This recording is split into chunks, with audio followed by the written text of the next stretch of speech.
All right, so this is a little church update. There's not a lot to see that's different, but we're going to look at right now what's going on. So these are the forms that you're looking at for when we finally pour the concrete. We need forms for everything, and we built this out of this special wood so it can be reused. It's not plywood, which would easily get damaged when you remove screws and such. So it's this good wood which we can use on the second floor and the third floor. So of course you've seen the kitchen area, and there's the septic tank. We haven't yet finished the septic tank, we haven't covered it over, and the reason is we're still waiting for the septic, the Enro environmental group. They just told us we need to expand this by 2 feet, 2 feet on one side. It needs to have 3 chambers in it, not just 2. So anyway, this is what it looks like. You've seen this all before. We're just praying and hoping and praying and hoping God will provide. We have actually, we're continuing the work, but it's a lot slower because of the permits, but also because we want to draw it out a little bit, because we know that when we run out of funds, we're going to have to stop the work. So we're just drawing it out and hoping that funds will start coming in again, so we can continue all of this work at a rapid pace. But we're still waiting for permits, and hopefully they'll be done.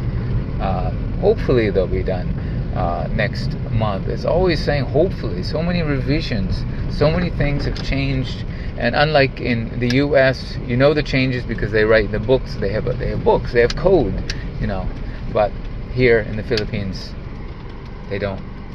So beyond the red car, you can hardly see it, but I've shown it before in previous videos. There's a lot that we want to purchase. Help us pray that the owner will allow us to purchase that property for a good low price. He's planning to build apartments, that's what he said, but we're hoping that he would sell it to us. He hasn't started building yet, so that's what we're hoping. So God bless and thank you so much. I am going to now go on, if you choose to listen, and I would like to explain a little bit more about our church vision and mission and what's going on right now in our church.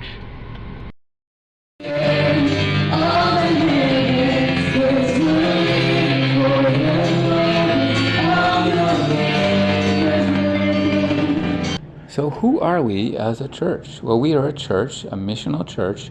We started very small. We started really small, and we grew and grew. In fact, during the pandemic, we were just in a very small place, a garage, basically. First, we were in my house, and then we moved to a church member's house, and then we moved to a garage, and we were there for 2 years. In fact, a little bit more than 2 years. But we've been growing since we have this new place, and we are praying that God would use us more in this growing city. This is a growing city with a huge foreign population, and a lot of them are Caucasians, and we want to cater to these people as well as cater to the Filipino population. Now, the reason we want to expand our church and grow our church is because we believe that God is doing a lot in Dumaguete, and that He will do a lot more in these last days, and it's so exciting to see what God is doing through the church. At the moment, we have prison ministries, we have feeding programs, and what we are expecting is that God will do more. If we have the facility, we can host more trainings.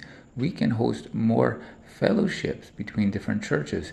We can have a Bible school, and we can really train people to go out and do the work of expanding the kingdom of God on earth. And we're just so excited for this.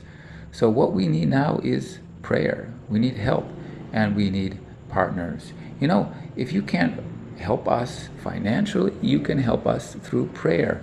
And if you believe that in your heart that sometime God might send you to the Philippines, hey, reach out to me. Reach out to me and say, Pastor Andrew, I would like to be used sometime in your church, in your congregation. I just feel like it.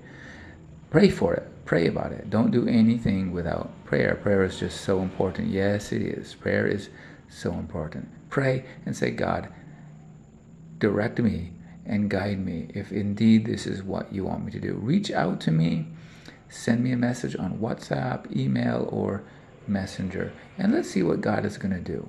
We've already had 2 people reach out to me and say, Pastor Andrew, I want to visit you. And indeed, both of these people have visited me their first mission trip, you might say.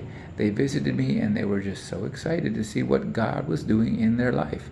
That might be you. God does want people to step out of their comfort zone. So God bless you. Send me a message and pray. Thank you, and God bless.